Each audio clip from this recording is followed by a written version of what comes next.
মন্দিরের পুষ্প পটবন আমরা আস্বাদন করতে চলেছি ভগবান শ্রীকৃষ্ণের রূপ মাধুর্য লীলা।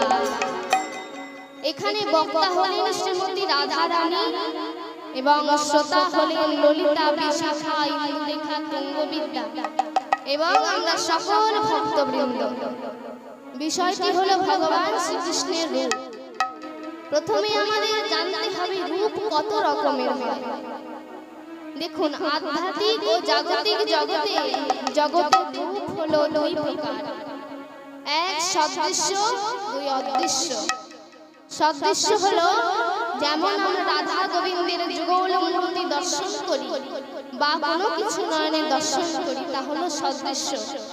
আর যা আমরা পূর্বে দেখে এসেছি বর্তমানে তাহা বহুদূর, কিন্তু সেটা মনের অন্তরিক্ষে অনুভব করছি।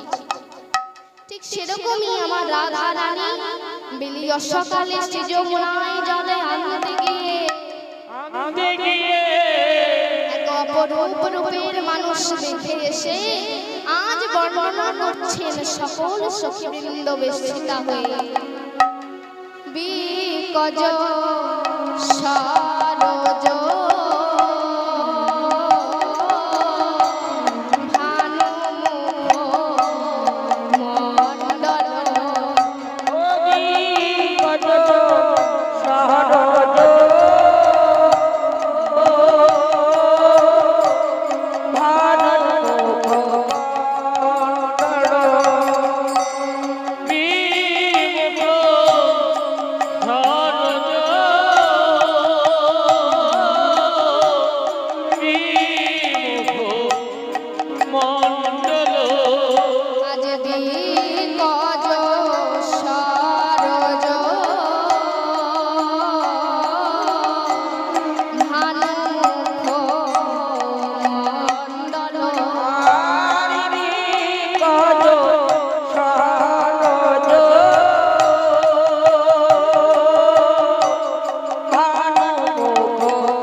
যদি আমরা মন থেকে ভগবানকে ডাকি, ভগবান তো নিশ্চয়ই আসবে।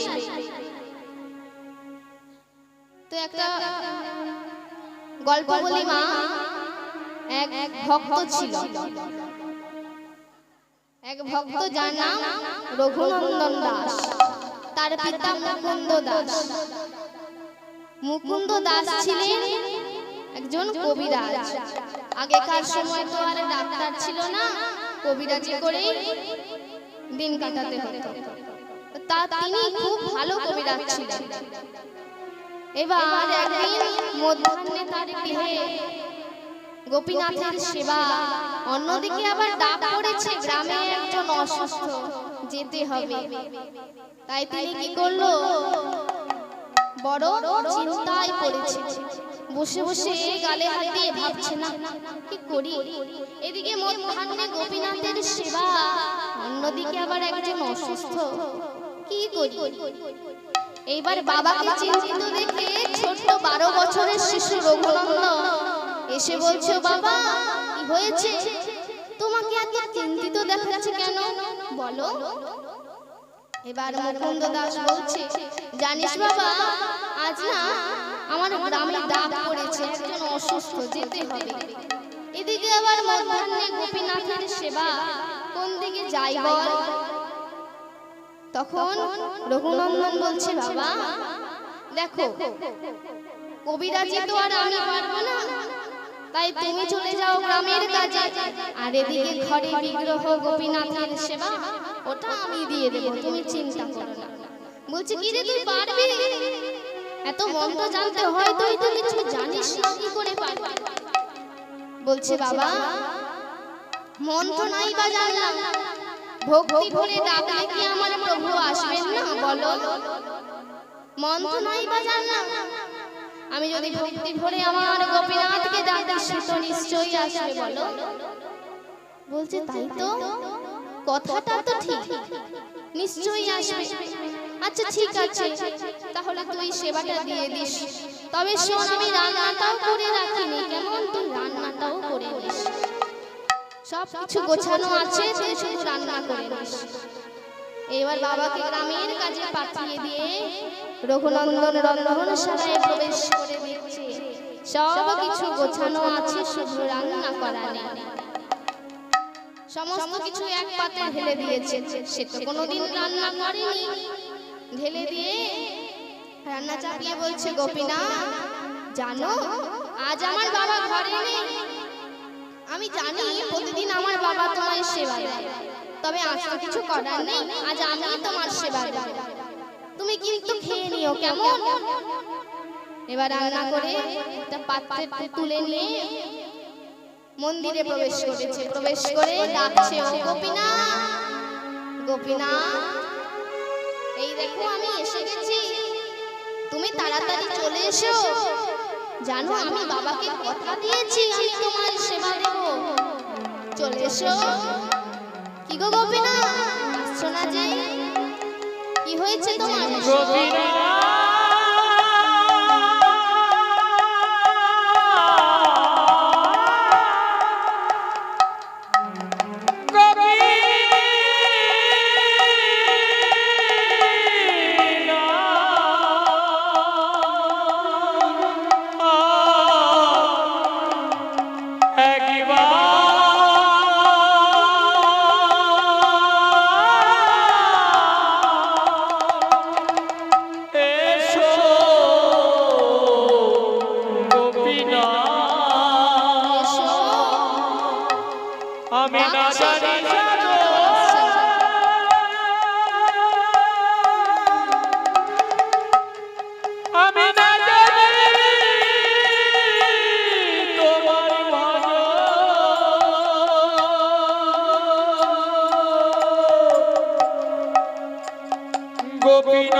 এখন যদি গোপীনাথ নাই আসে, আমি কি করব? দেখছি কোনো ভুল হয়নি তো। চারিদিকে তাকিয়ে দেখছে গোপীনাথের হাতে বাঁশিটা রয়ে গেছে। বলছে, আচ্ছা আচ্ছা আচ্ছা বুঝেছি, বাঁশিটা আছে তাই তুমি আসছো না, দাঁড়াও আমি বাঁশিটা নামিয়ে দিয়েছি। এবার বাঁশিটা নামিয়ে দিয়েছে। বলছে, এবার এসো। গোপীনাথ, আর কত ডাকতে হবে? এসো, এত করে তোমায় ডাকছি, তুমি আসছো না যে। তুমি বলো, আমার কি কষ্ট হয় না রান্না করতে? আমি তো কোনোদিনও রান্না করিনি, এই প্রথম আমি তোমার জন্য রান্না করেছি। খেয়ে দেখো কেমন হয়েছে। ও গোপীনাথ এসো। তাও আসছে না। তাকিয়ে দেখলো দরজাটা খোলা আছে। মনে মনে ভাবলো, রোজ যখন বাবা সেবা দেয় তখন তো দরজা বন্ধ থাকে, আজ